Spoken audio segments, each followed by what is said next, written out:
Okay, well, it's 10 o'clock, so Turn off. I hope you were able to, yes, turn off your devices. I'm jealous. I'm a jealous teacher. I'll admit it. I like all your attention. I know. August. I hope that you were able to access the material on the website or some way. I sent this little piece about being salt and light from Brian McLaren about something he posted in the daily meditations of being salt and light, which is this year's meditations from the Center for Action and Contemplation, Richard Wheeler's site. Anyway, since that's what we were talking about, I thought, well, you know, this is his take on it. It's not it's very similar to, there's nothing controversial about it, but just another person's way of saying, how is this personal for us?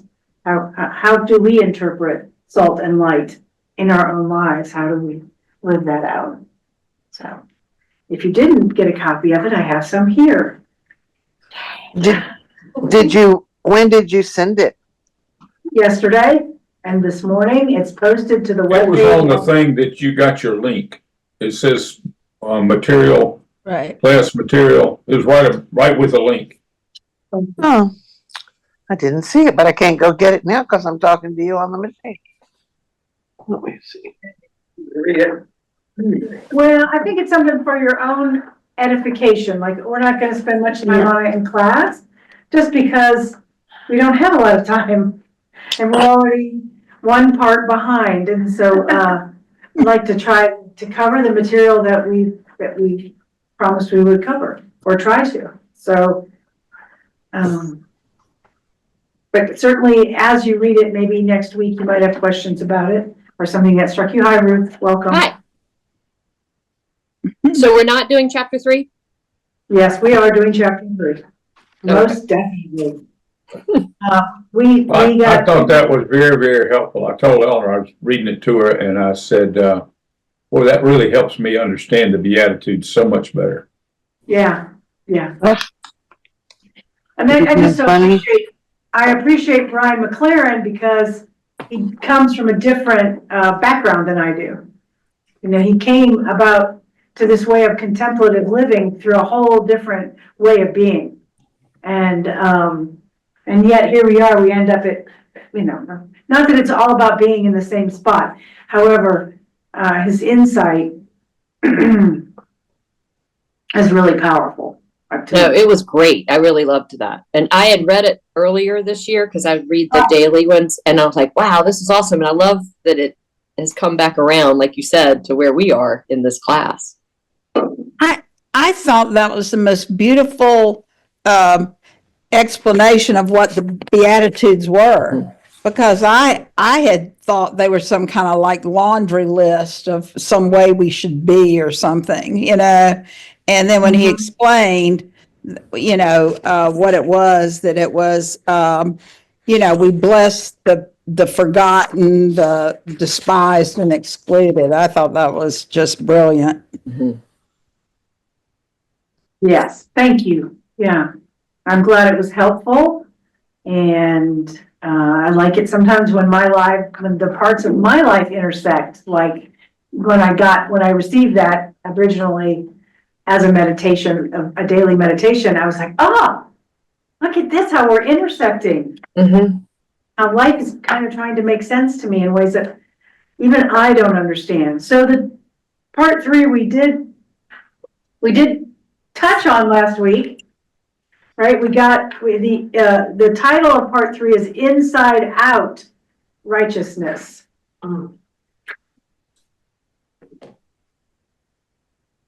And we read that piece together from Matthew, those 16 verses from Matthew that really we mostly struggle with. We famously talked about lusting in his heart, remember? So,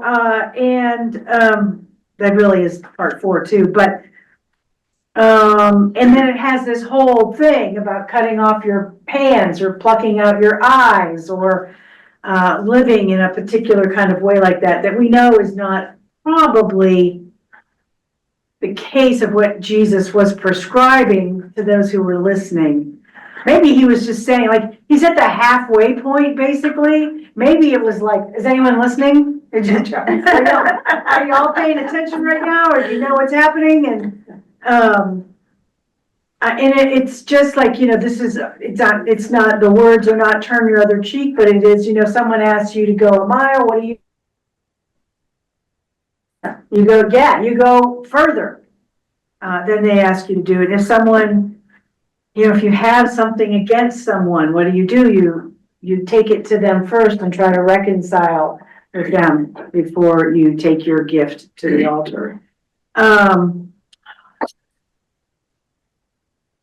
Let's see. These are hard words in some ways because they're a little bit more direct than the beginning of the Beatitudes, right?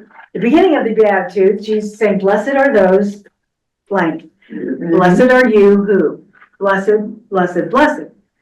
Now, you have heard it said of old, but I tell you, you will do this.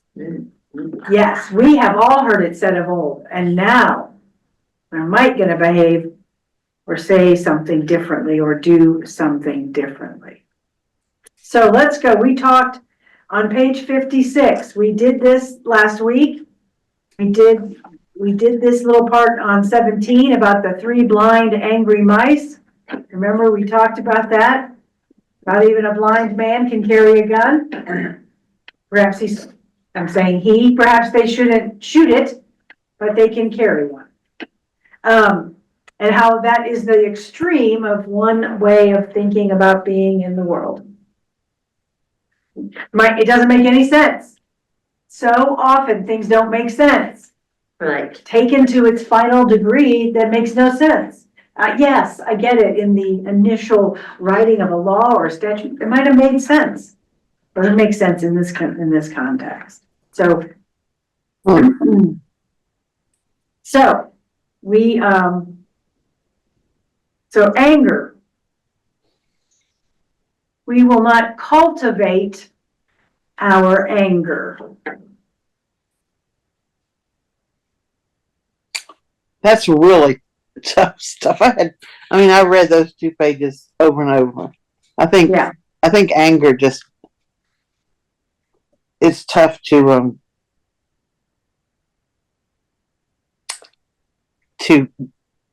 turn away from it or to not have it. There are a lot of things that make me angry. I guess that's where I need to fix it, I guess, but. Well, I think, we need to recognize, so what the next, 10 readings are about anger. We get lots of chance to visit it. So, it's what we do with it. Where does it reside? What do we do? How do we release it? How do we use it? How do we see? What is righteous anger? What is righteous anger? I don't know that I know the answer to that one, Ginger. But we can't, in the end of this, it says, we have to admit in our prayers that we've allowed anger to ferment in our hearts and minds. Yep.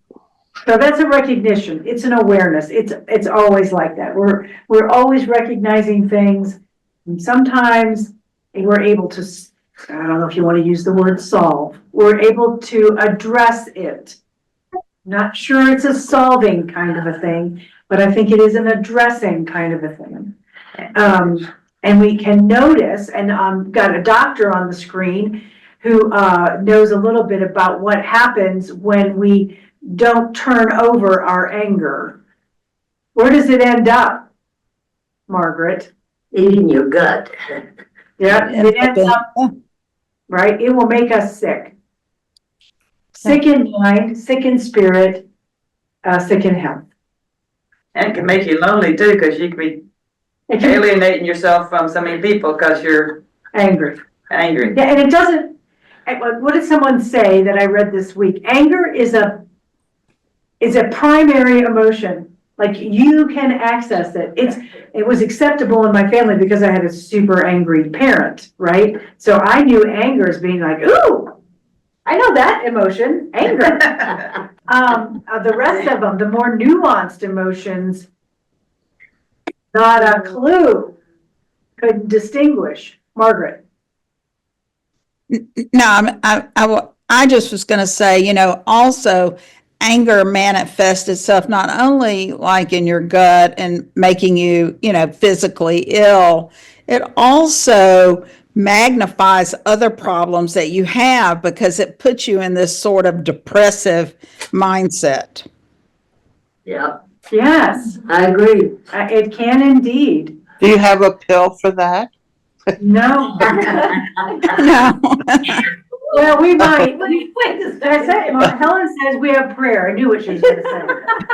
Oh, great, oh, great. We have prayer. Sorry. That is our pill. Our pill is prayer. I love that. PP. The pill, the prayer of letting Prayer go, the prayer of asking God's forgiveness, the prayer of seeking a different path. We have that. I know that feels often, well, if we come to class on Mondays, we're not going to be averse to the word powerlessness, are we? We're going to be embracing our powerlessness. Right. But it oftentimes feels, anger is something, not that we can control, but that we believe gives us control. If we believe that anger is a control mechanism. Because it's something. It's something, Yeah. right? I don't All know, right. I don't know if I believe it'll give me control, but you see people trying to control people with anger when, they're on the phone with support person who's just the recipient of the problem this person's having. And they just vent and yell and scream at them. They think it gives them control, but typically I think No, I'm the recipient. that's exactly right. It doesn't, I can it's a withdraw. false, it's an illusion. Yeah. Right, it's an illusion. I was going to make the point too, because he talks about righteous anger. And I know that my anger is not righteous because when I start, becoming angry, then it isn't too long before I go along that God convicts me of how wrong I was, and how I need to ask for forgiveness, Yeah. So that's not righteous anger at all. Now, long ago, John Westerhoff used to talk about maybe the greatest sin of all was what he called nursed anger. Anger that we harbor, that we hold, It builds up. that builds up, and how dangerous that kind of anger is, and how that definitely isn't righteous anger. Although we can claim that, as you pointed out, Margaret, we can claim that, because we feel righteous about it. Yeah. And that's the kind of self-righteousness, not righteousness that comes from God. Okay, but can we go on to the next reading? Because his picture there on 58 is the new fruit of the Spirit. I love this. I know, mostly because we can read it. So I know some of his drawings we can't really read, but this one we can read.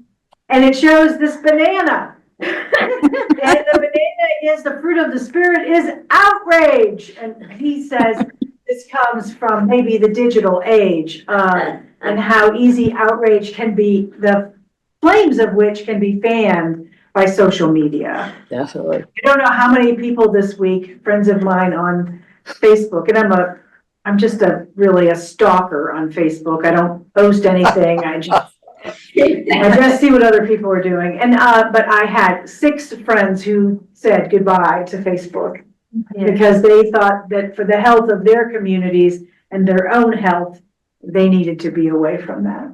I appreciated their honesty about that, because the outrage was affecting how they were doing ministry. These were all priests, by the way.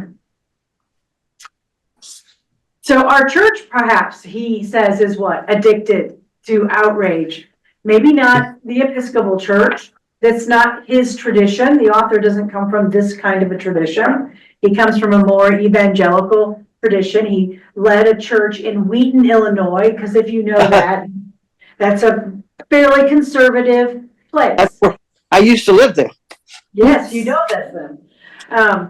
It's a very conservative, place, and that's mostly, there's a school of theology there, which its name is just going right out of my head. But anyway, and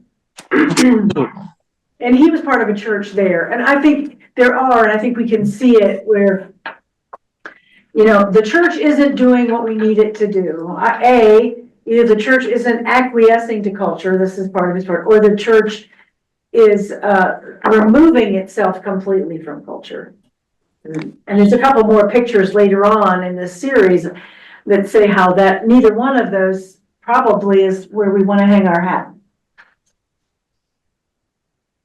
But however, and he mentions, which Richard Rohr mentions in his upcoming book, The Tears of Things, this idea that anger, and if you know it, it's a part of the bargaining, is a part of the process of grieving, right? We know about the stages of anger and, how am I saying it like that? The stages of grief. Yeah. And anger is one of them. And we could be experiencing anger because of a loss of something we are experiencing. Civility, perhaps. Compassion. Empathy. Those things could all be making us angry. And I heard someone yesterday say, well, you know, if I would have voted differently, or if I would have the bargaining part, right? Like if I would have done more, participated more in the election or in my community, maybe this wouldn't have happened. That's a tool we have. We have a bargaining tool. We have the anger tool. We have the sadness tool or the depression tool. When eventually we have to work ourselves toward the acceptance. That doesn't mean giving up. It doesn't mean necessarily agreeing with something you're grieving, some loss, but it means, how am I going to live in this? What does that mean? How will we live in this? So I think it's interesting. These things are all, again, I'm amazed by the synchronicity because I'm angry. I recognize my anger. I've been angry a long time because, as I said earlier, it was one of the few emotions I actually, could claim and knew what it was and how it worked. Kind of. And it seemed acceptable. Sadness was never acceptable in my family. You just had to suck it up and get on with life. So, and basically, happiness seemed like something that was for other people. No. Sometimes I don't go straight to anger, but it is sadness and then frustration and then that leads to anger. Yes. Yeah, absolutely. Again, you can just feed it and feed it and feed it with all these things. Yeah, and it can go back and forth. There's not it doesn't mean I've done A and now I'm gonna do B and now, we know that it goes back and forth and something else will come up and then I will be right back at something. And the other options are, and I think this may have been a drawing he already shared, but we can go to apathy or resentment from our anger. Apathy meaning, Yeah. what does it matter, right? And Don't wanna go resentment back. meaning, well, I'm just gonna look at all of you all with squinty eyes.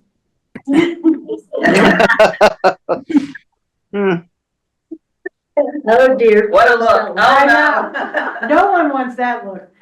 Well, didn't we have that look when it was COVID? Yeah. Didn't we look at everybody like, have you got it?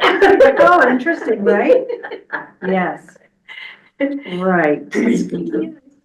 Right. We must look for ways to resist the temptation to join the advocates of outrage. Oh, I'm just reading Well, what that's such a fun glee oh, one. I just, You know the cheers, you have the costumes, yes. Yeah. I'm probably All right, the well, leader of the outrage. right. And it doesn't mean that your beliefs about something haven't been challenged, that you see wrongs, that you want to right wrong.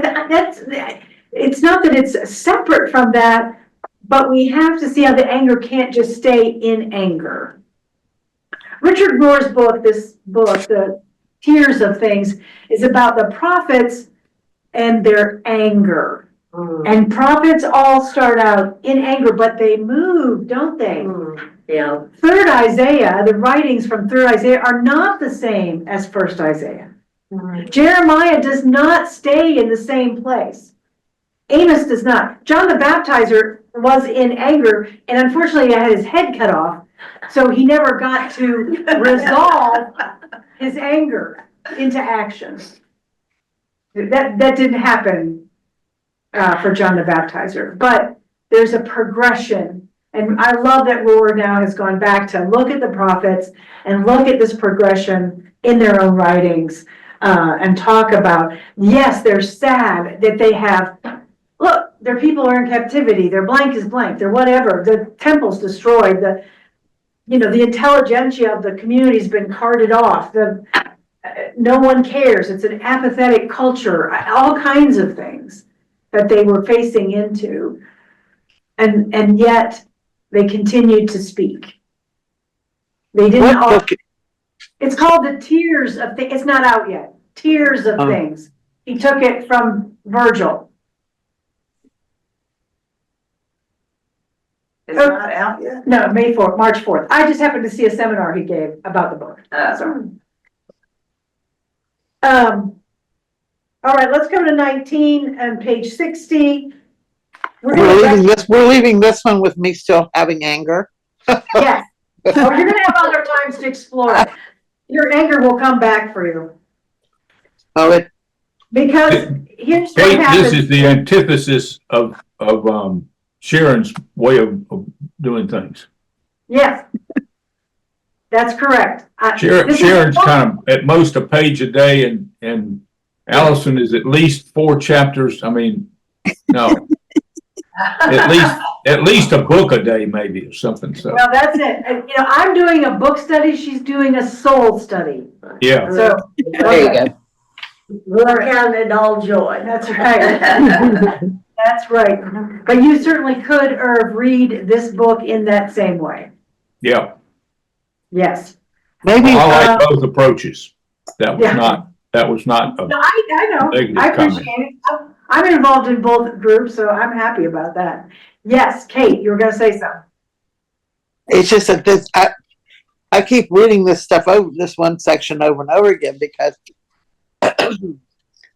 I tend to be, to be a defender of what I think is injustice, or I get angry at people and situations, and I can't. I have a hard time, particularly right now. I'm trying really hard to be civil about some of the things that are going on, and I can pray and pray, and it doesn't make any difference. I'm still madder than hell, and these people say, if I'd only known. Excuse me? That's how I feel about it. I mean, it's it's a toughie for me, really tough for me to let go. This helps in some way, right? Like I think all things help us when they're constructive and move toward that end. I mean, in this number 19, recognizing every person as valuable is key to this, right? Right. Even if we're people we consider the other side or whatever we don't seem to consider every person as valuable. I understand that. That makes me angry too. But we can't do any. I mean, logically, I don't think we can do anything about that except pray. About our own ability to handle whatever's happening, about what is happening, about the people that whatever's happening to, how they're affected.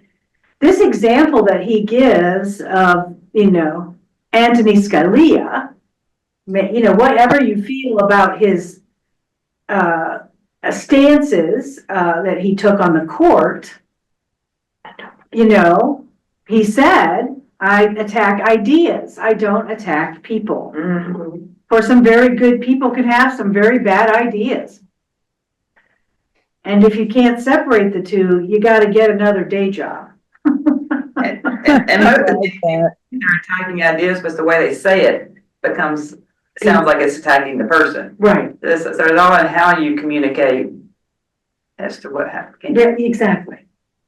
Yeah. I mean, this is the way, and he says this is the way audiences are built for likes and views and,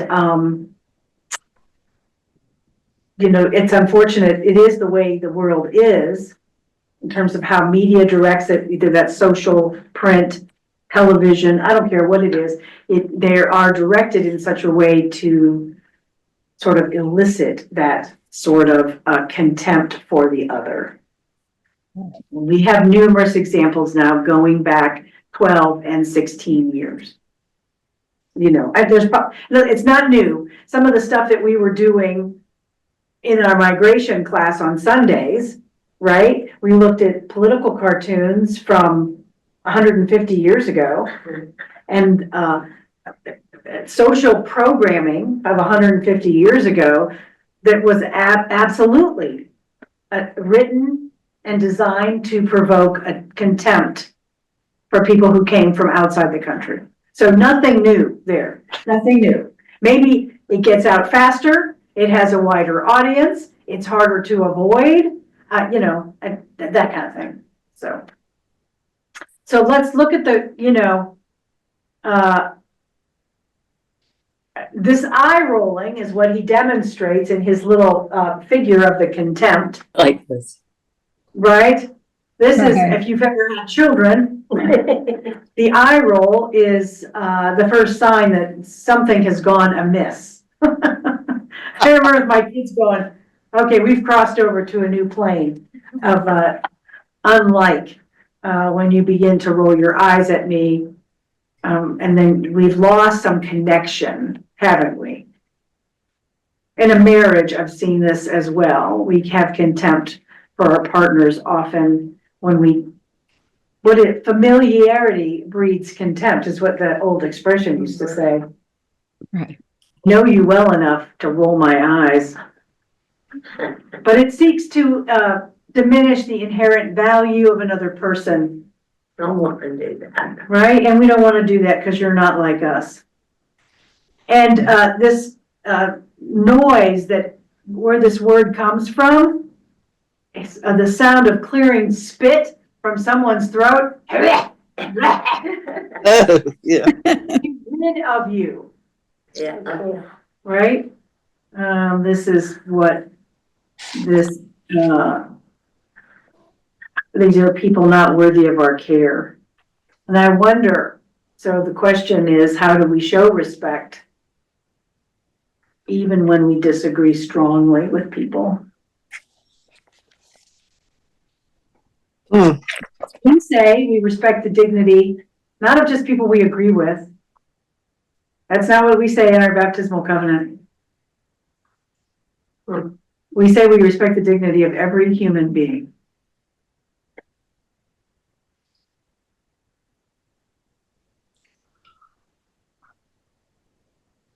So the challenges are all there.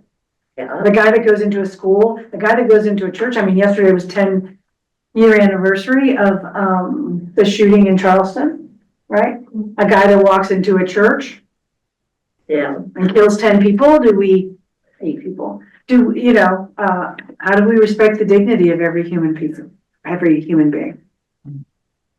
It's really hard. I mean, when we talk about loving our enemies and whatever it is, I always think about Putin. I mean, I have a really hard time thinking charitable thoughts about Putin.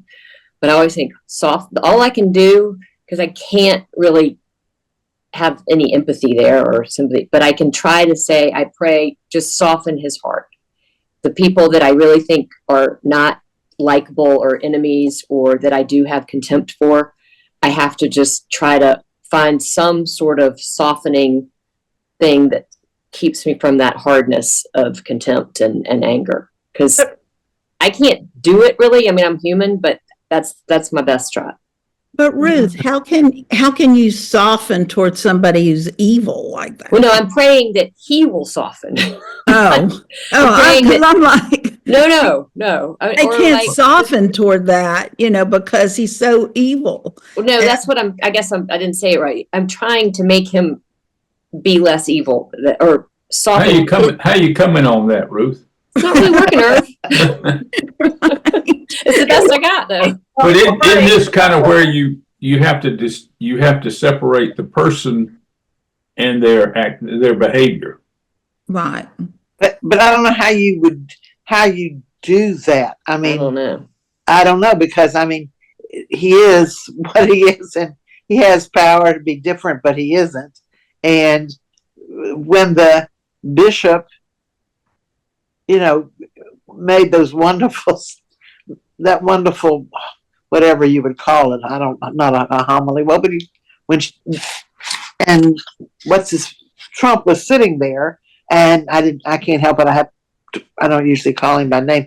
And all the rancor that it caused, I was cheering. I was literally on my feet, like I, had scored a touchdown just because she said those things, and he had to listen. I don't know if he understood them, but and then to have people say that she was wrong and it was uncalled for and blah blah blah, and this, that, and the other, and I'm thinking, what? But that's a situation where I couldn't.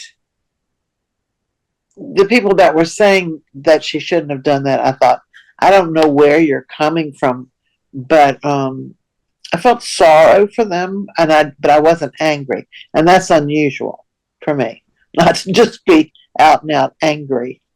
I just want to remind us that when Jesus was saying these words, he was living in a time under a deep oppression. Right? Like, it's not like he wasn't aware the evil that could be done on the behalf of a government, this wasn't, you know what I mean? It wasn't broadcast every night at 6:00. He didn't open his tablet and have to read whatever the latest jabs were at each other, but it was there, and it was affecting the people that he grew up with. Make more fish, pay more taxes, keep less of what you earn. So he had to rise somehow above that thing that was also oppressing people.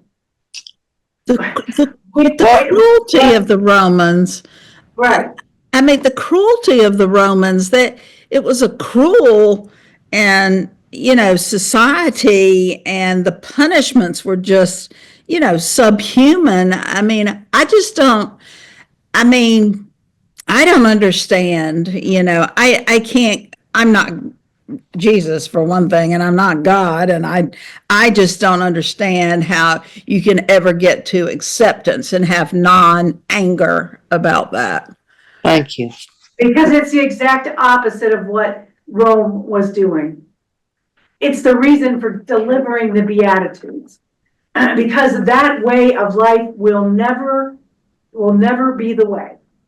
Yes, it took you, look, how many countless martyrs in the first 400 years of the church? And then how did the church turn that around during the Inquisition, during the Crusades, during the, how did the church turn that around and then become their own purveyor of pain and suffering and oppression? So, what happened in Germany in the 30s and 40s. We are never going to be at a loss for how, excuse my language, shitty people can be to each other. Right. It's never gonna be, what we can forget is that there is someone, there is something, there is some way of living that stands absolutely in opposition to that. Well, you know, we talked about the people at that church that got killed by this evil person who came in and shot them all. But wasn't it those families who said, we forgive? They did. That was pretty good. That was, but it, boy.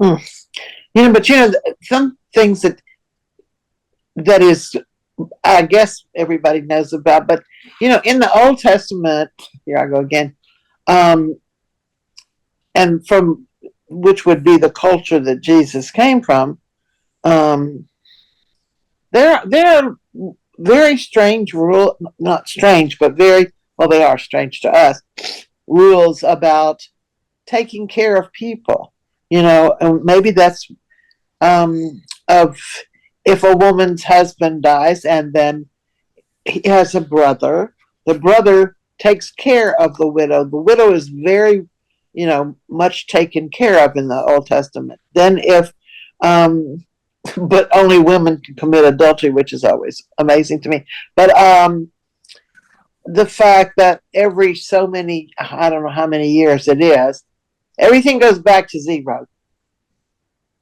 Everybody has, huh? Sabbath, the Sabbath expression, a year of Jubilee, a year of. Yeah, the year of Jubilee. That's the year of Jubilee. That's what it's called. And everything goes back to zero. Yeah, And, but they weren't even, you know, I mean, just like we have, okay, we have a baptismal covenant, and are we following it?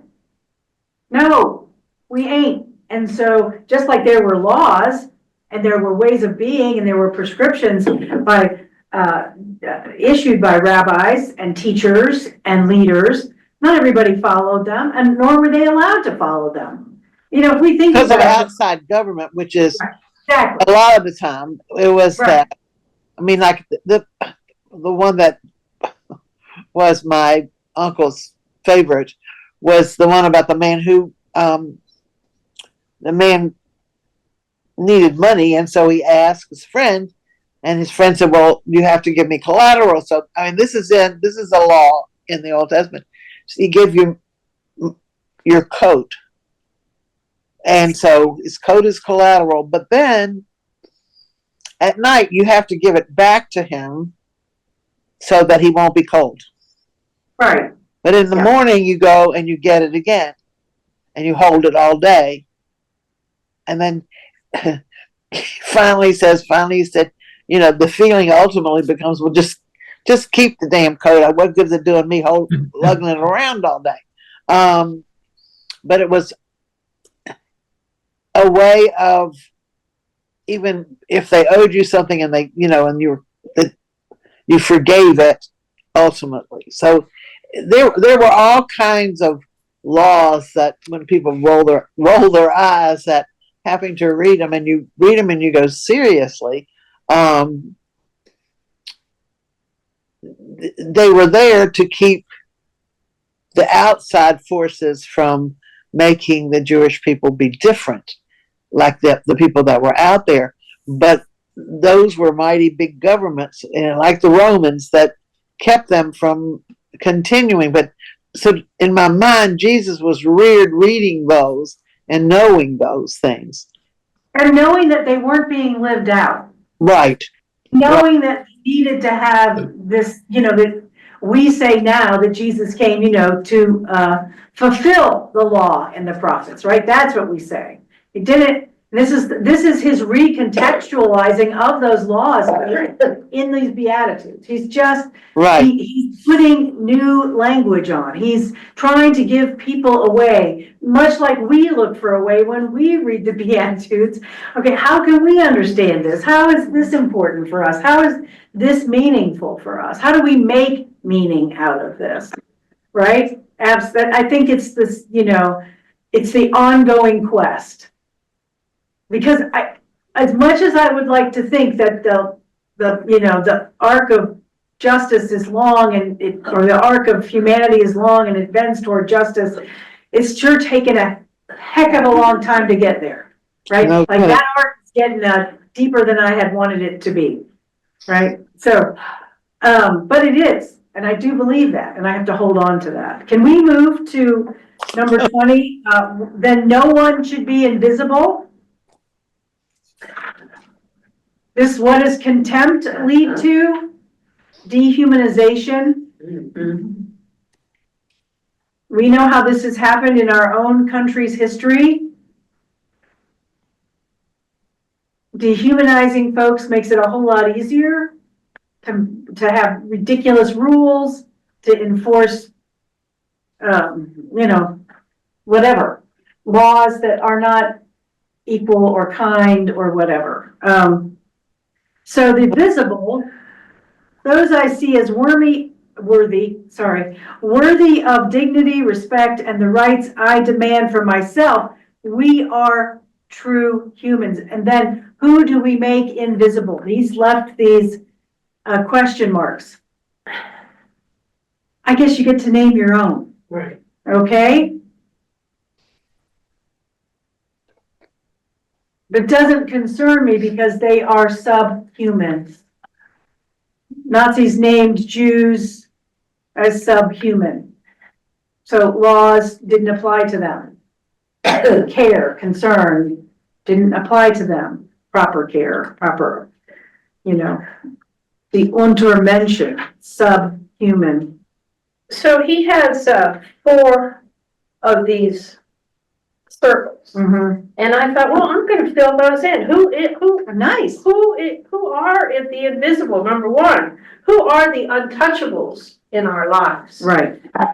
Who are the ones that are unheard from? And who are the unloved?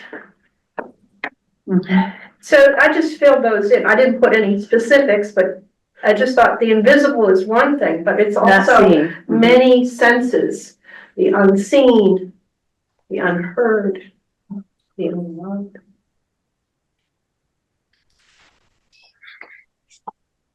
The snag maybe for us, the burr for us. Is what? The burr for us, maybe we get caught up, is any heart that feels so indifferent toward those created in God's image cannot be suitable for God's kingdom. Mhm. So there's a little calling myself up short, right? Like, I'm not the one doing the judging. Again, I think we can get stuck in, what if you see somebody beating a child? Okay, that's not what this is referring to. When people are being harmed or hurt and you ignore that or don't step in to help or whatever, that's a different story altogether. And it's as Irv said, kind of, this is about trying to separate someone's actions from someone's behavior. This is the whole thing we get into about our penal system. Should people be punished for behavior that destroys or harms our society? Yes, of course. Right? Does it change their dignity? No. No. That's not how God sees things. I know that's very hard for us because look, I try so hard to be a good girl. So I must get, I must have special stars by my name. I must have, like the crown of glory. I must be elevated. I can't possibly be like them. We can't possibly be on the same plane. Of course we are. Yeah. Of course we are. Because it doesn't say some are created in the image and likeness of God. It says all. All are created in the image and likeness of God. But why are some people called and some aren't? Well, I don't know that part at all. Listening. Yeah. People are all called to different things. They're all called to different things. Okay. So what's one of the things that can get us into trouble then is on page 64. Keep it moving today. Yeah. The last, sorry. Go ahead, what, Kate? Sorry. The last paragraph on page 63. Yes? I just thought it was a really important paragraph, but we're moving on, so go ahead. I think it is an important paragraph. Go ahead. I quoted the last line. Any heart that feels so indifferent to those created in God's image cannot be suitable for God's kingdom. Those are our hearts, beloved. That's not the hearts of the people we think are less than us. But That's no one- our hearts. No one's invisible to God. Right. No one is invisible to God. No one is unworthy of God's attention. I don't think it's an excuse to go out and start stabbing people with a butcher knife. I no. think, right? I don't think it's like saying, oh, I gotta pass. I'm going for it. No, I think it's supposed to change our hearts. The assumption being, and I'm not the only person, and anybody who's read any great mystics of our time knows that, so I put this in the same category as we pray not to change God, we pray to change ourselves. We love not to change the people, but to change ourselves. We have compassion not to affect change out there, change in here. For so long, this has been outwardly directed instead of inwardly embraced. Yeah, From the inward embracing of these things, golly gee, yes, those impacts are huge. Rosa Parks may have been angry, tired, sick to death of having to suffer under the oppression of an Alabama life. Right? yeah. That's not what, I know we have a kind of a sanitized version of her, but that's not, she didn't do it out of anger. She was willing to do the work for herself to impact her community.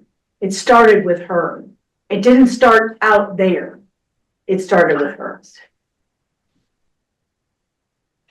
But it was the right thing to do for everybody. Yes.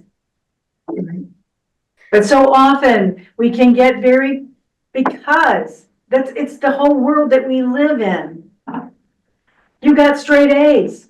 You went to a good school. You were employed by a good employer. You accumulated, you accommodated, you did whatever. You get to have the rewards of that. I'm looking at Laura. You get to be teacher of the year. Whatever it is. Right? God doesn't have that sort of hierarchy, friends. That's not it. But that's not it. That's not how we operate in the world. I get that. This is totally flipped. It doesn't imply, I think sometimes people can be confused and think, well, that just implies complacency or lack of initiative, or I don't know, just whatever we've assigned to them, or moral standing. I don't know. It doesn't, but it doesn't. It just, we're always in pursuit of trying to understand how to love like God loves us. How we love like God loves us. Did we get there? Some people do. You've met them. I've met them. Right? I have. They're not perfect people. But what is the word? Je ne sais quoi. They have that certain je ne sais quoi about love that they somehow got from someone and sometime from God. But I don't think I've ever met anyone who didn't have it, who hadn't had a life of devotion to God. In community, out of community, personally, corporately, communally, you know, how that happens is different for a lot of people. And it's thousands of ways to express it. I get that, but I have never known anyone who hadn't done that work. The work of trying to be in communion with God. We can put all those things together. How do we do it? Worship, church, ministry, quiet time, nature, hell, I don't know. I mean, it's whatever works in your life. It's whatever suits how God made you uniquely and beautifully. All right, that was my sermon. We're now stopping. So, Well, you can keep talking. I know, baby. I could probably do it. I have 10 minutes. Okay, go. I really want to at least begin at what the next section of the text is from the Bible. But so this is about guardrails. Have you ever bowled when they have the guardrails? We tell your grandkids. Oh my God, it's the best. It's the best because you can get strikes like crazy. Wait, what are you talking about? When you go bowling, they have these things, these bumpers they put up. Oh, Ruth, you're missing out. And then you can Wait, but I can't. It keeps going in and out. What has bumpers? bowling. Oh, bowling. Yes, of course. Yeah. I couldn't hear what it was. He uses guardrails like on a road. Yeah. Yeah. I kept thinking about bowling Yeah. because I mean, I am the best bowler when there's guardrails. Take away the guardrails and I'm the queen of gutter balls. Yeah, me too. Yeah. I have no control whatsoever. It's likely to be in the other person's lane. So, which says something about my life too. So what is it that controls us? Is it just the law? Are we just constrained by certain things? Take away my guardrails and I'm all of a sudden a crazy person? Possibly. Not you. Possibly. Me. They're good, but becoming a driver who does not need them is better. That's his it's writing underneath the picture, right? Guardrails maybe are a way we start, right? Maybe we start to bowling. We like kids to have success. I love to have success. It's like training wheels on a bicycle too. You start and then you master, and that's what, you know. Yeah, there are a few kids who I've seen can just get on and ride a bike. I don't know who they are. Yeah. I needed training wheels for 6 years. Yeah. And I only took them off because all my friends were like, they're not even touching the ground, Yeah. But it's a security blanket. right? It's a security one. It's all in the head. Yeah. It's like with our kids, I think we give them a lot of guardrails when they're young, and then gradually we're supposed to hopefully remove those, or they can remove them. Mhm. Yeah. That's another good example. Yeah, 'cause, yeah, they should be removing them. No one wants them to have a bunch of burned hands, right, from touching the stove over and over, or sticking something in a light socket, or whatever it is. So we put those little things in the wall, so hopefully, until they learn how to take those out, but, you know, that stops them from interacting with something that's dangerous, for sure. And we do it other ways. And I'm not suggesting you have to go to church in order to do this. So if you didn't take your children to church, please don't, I'm not judging you. That's not what I'm about. I'm just saying church is a guardrail in a way. Sunday school could be a guardrail. Being around other people that go to church with your family, guardrails. Doing things together in that way, guardrails. Participating in food pantries, clothing drives, whatever it is, guardrails. But his point being, Jesus wants us to be good people. He isn't merely interested in good behavior. Goes back to the heart. Yeah, and what is that part in here, like, let your no be no and your yes be yes? I mean, there's all kinds of scripture that sort of redirects this in that way. And you know what, do we start one place and end up in another place? I hope this gives you the freedom to see that this isn't some sort of judgment, like, I like guardrails. Okay, awesome, use them. But also think about maybe how they're constraining you. You're not fully living into the trust that perhaps God intends for us, to trust God fully. We're trusting our own which is something we were talking about in breathing underwater, right? Like our own willpower to not drink, not be codependent, not whatever. Not seeing that as, oh, perhaps I can't, but I can with God's help. Like in our baptismal covenant, I will with God's help. At the end of Mourner's Path, we say, I cannot do this alone.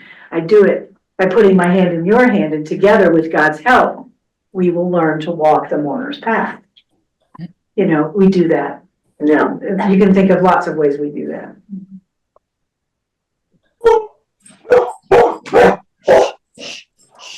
So are you just, oh, you know, then the end of this is like that other example I was thinking of, you know, when people would say, you have to color within the lines. Right? And then they would say that about my kids. Well, your kids aren't really coloring within the lines. They're making this, that color, or they're saying that trees could be this color, or the sky could be this color, but everyone knows it's, you know, green on the grass, blue in the sky, and the house has smoke coming out of the top. Like, well, my kids are, right? Maybe, I think the question we could probably spend one whole class time on, a time in your life when you began to see the guardrails as limiting. Right?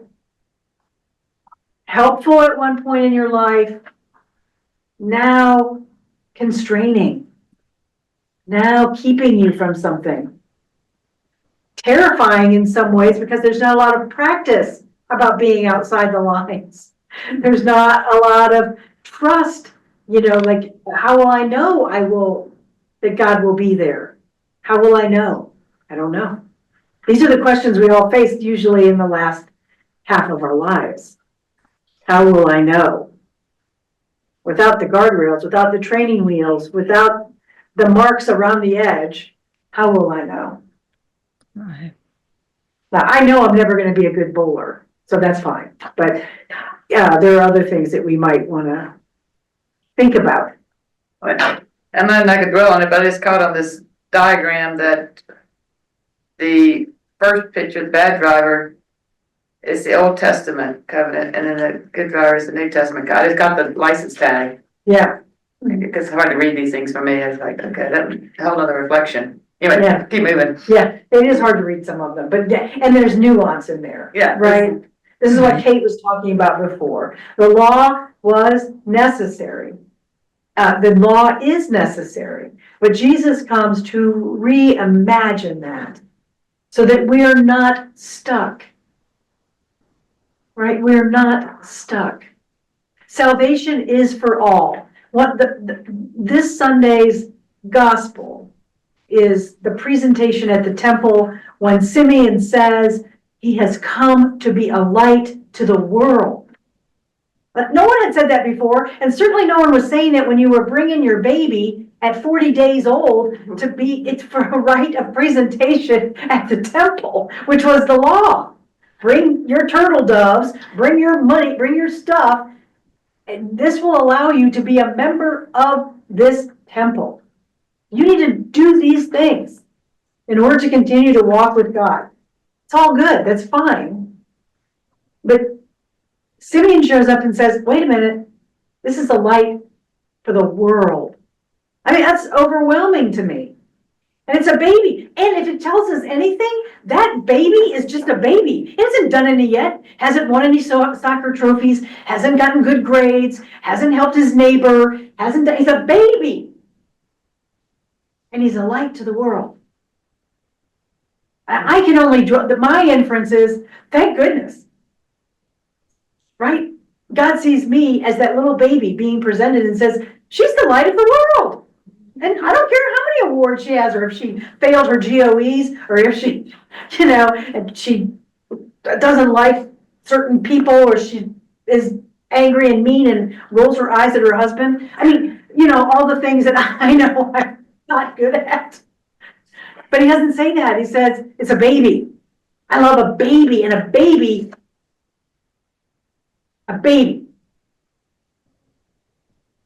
So how much there's no how much more, but a baby tells me something about the posture we have to have and how God sees us.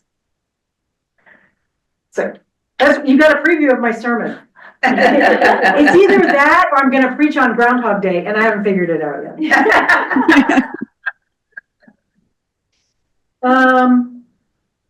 I gotta go. So- Bye. You gotta go? Bye. Yeah. Thanks for being here.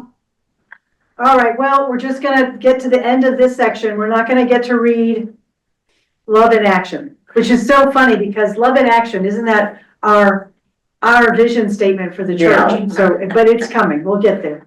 Who is responsible for my lust? Oh. For centuries, it's been men say, oh, women are responsible for my lust. If you hadn't worn that skirt, done your hair that way, put on red lipstick, smoked cigarettes, I don't know, let's just go back in time. Swiggled your hips? Uh-huh. Right.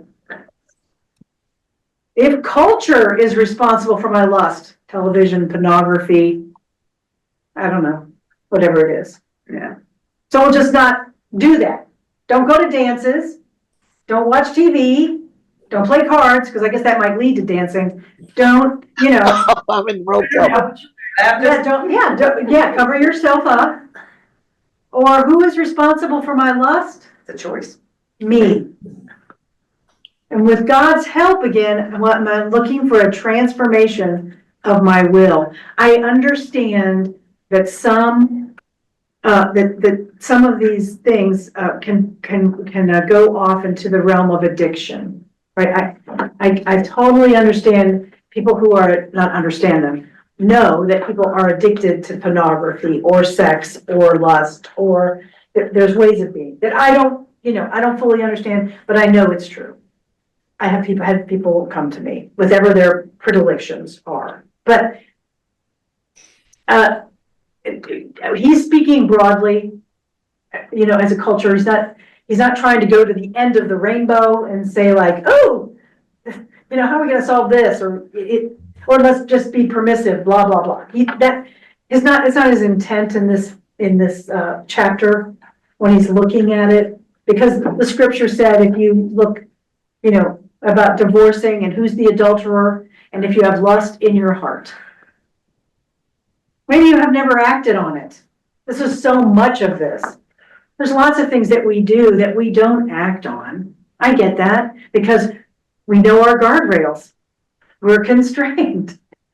And yet, doesn't mean it's not forgivable. There's something in here that says, this is the unforgivable sin, and now that's it. You're out of the contract, you're out of the will, you're out. That's not what it says. It says, you have a path, we call it forgiveness. But it's recognizing that and not doing what we tend to do, which is transfer that to something outside of ourselves. We tend to make it someone else's problem. I get it, the 80s and the 90s, I was raising my children, right? There were warnings on video games, there were warnings on music albums, there were warnings, this has got material that's not suitable. We rate our movies,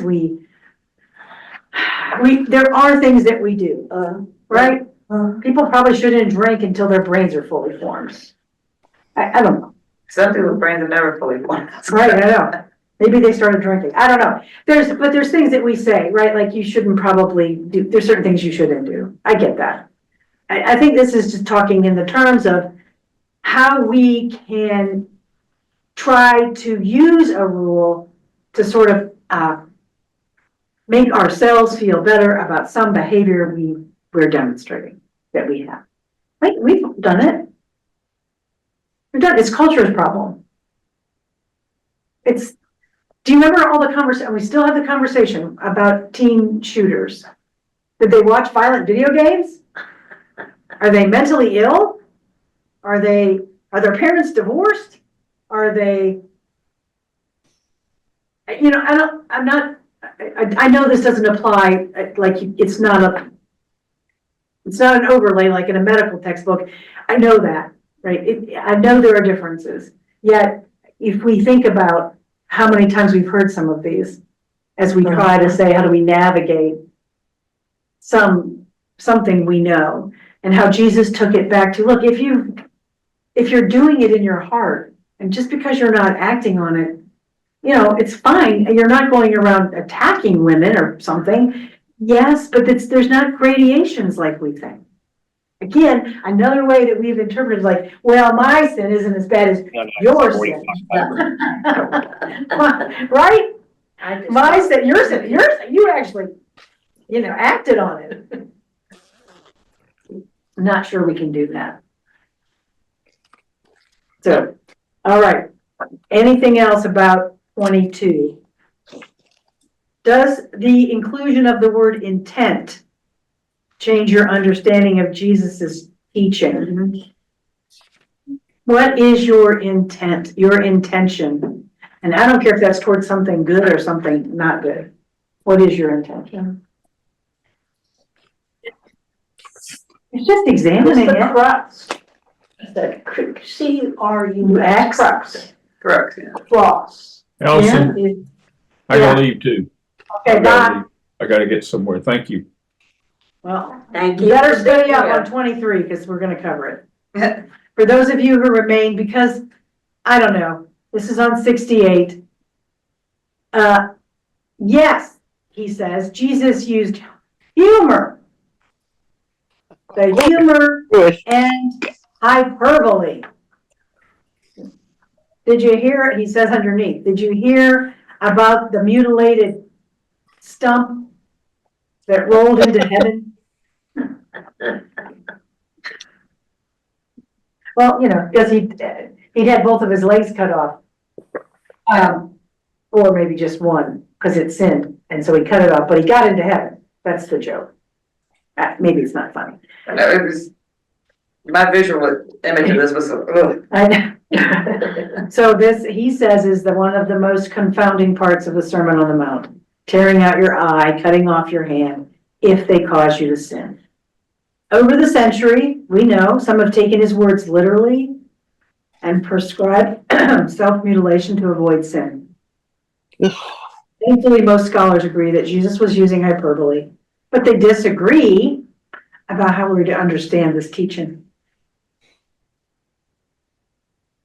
They're exaggerated, they're deadly serious, as he quotes Oswald Chambers. Cutting off many things for the sense or the sake of one's spiritual life. So, again, sorry, y'all. Going back to what we were saying about not playing cards or dancing or wearing skimpy clothing or whatever, that not watching television, not listening to certain kinds of music, not maybe eating certain kinds of foods. I don't know, isolating ourselves in some way, taking on an aesthetic that says, well, then if I'm not tempted by that, I won't have to cut off my eyes or arms. Then on the other hand, he quotes,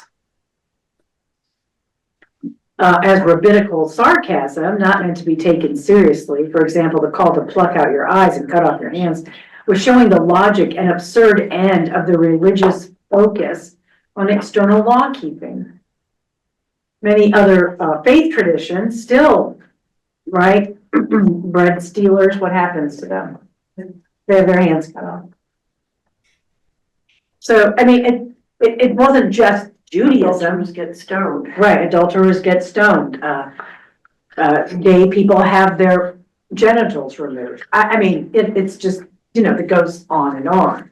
So, it wasn't particular to Judaism. Almost all religions had some form of sort of saying, we're deadly serious about this. I mean, how would you like to say to your kids, stop that, or we're gonna take away playtime, and then you never take away their playtime. Stop it, I'm gonna cut off your hand. I don't know if that gets them. We consider that abusive, and I think it is. It is abusive. And so it makes it difficult. But you have to decide for yourself, in some ways. How do you interpret this in your own life? Do you just ignore it? I guess we could do it that way. Serious or sarcastic, there is a truth to apply.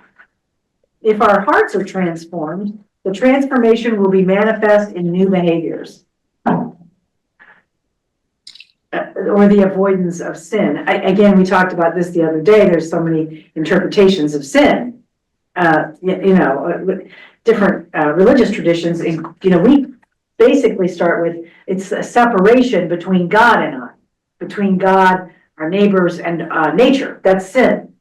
We're not specific about an activity. Like, that's sinful. That's not how this church speaks of sin. So, this denomination, this faith tradition, that's not how we talk about sin. So we can't name them. We don't name them.